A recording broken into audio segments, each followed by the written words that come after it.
Hello, we're going to spend the next few minutes talking about what first grade students in College Station ISD will be learning in math during the first 9 weeks. And so we'll start by kind of looking at an overview of the first 9 weeks. First grade students are going to start by analyzing data, which is collecting and data and creating graphs. They're going to analyze the attributes of 2D and 3D shapes and understand fractions by dividing up those shapes. And they're going to work on understanding whole number relationships. So the first thing that we're going to talk about is collecting data. So first grade students are supposed to collect, sort, organize data in up to 3 categories using models or representations such as tally marks or T-charts like the ones shown here.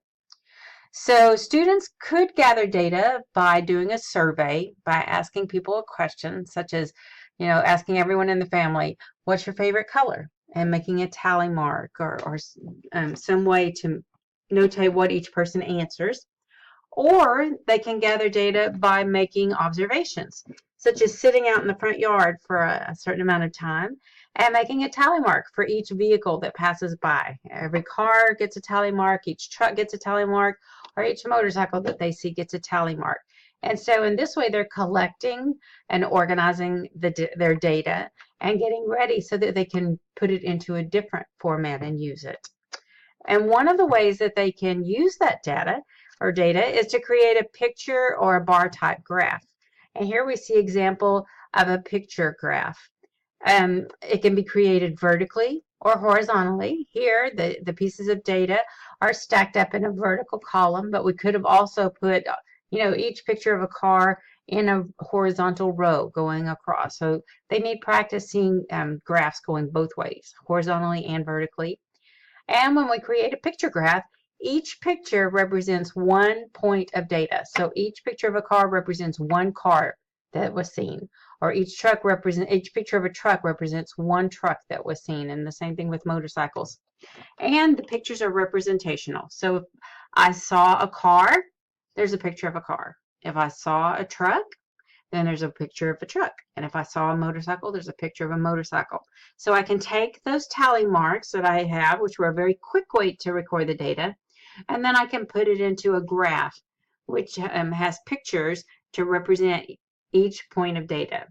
Later in their career, they'll get to pictographs, where each picture or each piece of data in the chart represents more than one thing.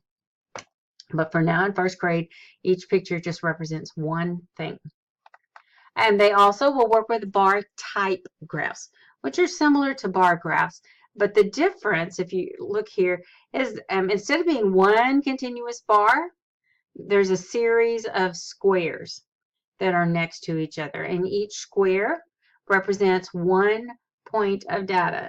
So for every square next to the word cars, that means that I saw that many cars. And I count how many squares are next to the word trucks, and that's how many trucks I saw, because each square stands for one truck that I saw. And the same thing with motorcycles. And again, these the bar type graphs can be created vertically or horizontally, and they need to see them both ways so that they get used to that. And also, they don't just need to see them that way, they need to create them that way, because if you look at the standard up here, it says create picture and bar type graph. So when they use the word create, that means that the students are actually creating picture graphs. The students are actually creating bar graphs.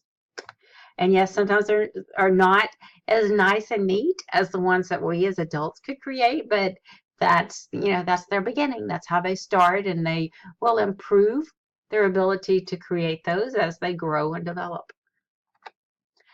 They also need to be able to look at a bar type graph or a picture graph and draw conclusions, as well as generate and answer questions using the information from those picture and bar type graphs. If they're going to draw a conclusion, that means they really need to look at the graph as a whole and think, what story does this graph tell me? And who would be interested in this information, and how could it help them? What could they do with this? For instance, if you looked at the bar type graph that we just saw, if you owned a car lot, Do you think you would sell more cars or trucks or motorcycles?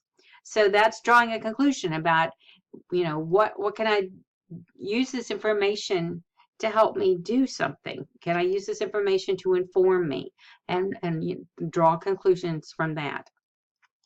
In addition, students need to be able to generate their own questions and answer them. For instance, they could ask how many cars were seen, or how many motorcycles were seen, or how many more trucks were seen than motorcycles. So again, when it says generate and questions and answer the questions, that means the student needs to be able to generate questions about the graph. And then they in turn need to be able to answer those questions, not just answer questions that are posed to them by adults. So as they're practicing these skills, you could go to this website that's listed here. It is actually part of the curriculum page in the CSISD website. And the math topics are listed out. And so you just click on the topic that you want your child to practice. And usually there are several different websites listed there that would give your student practice on that particular topic. So that's a great resource for you. In addition, we all walk around with smartphones, little mini computers in our hands, and our students love technology. They're very technology savvy, technology natives. They've grown up with it, and so we can use that to our advantage and help them to learn. So you could search for an app that would help them to practice geometry or graphing or counting or whatever skill they're working on. So, take advantage of their love for using technology and help them to learn with it. So thank you for coming and listening. There will be a new set of videos about first grade math at the beginning of each 9 weeks. So check back and find out what's coming up. And if you still have questions or aren't quite clear on something, feel free to contact your child's teacher or the math specialist on your campus. And if you go to this website, there is a document that lists the math specialist that is on each campus. And so you can find the math specialist for your particular campus and contact them also if you have questions. So again, thank you for listening and have fun learning math with your child.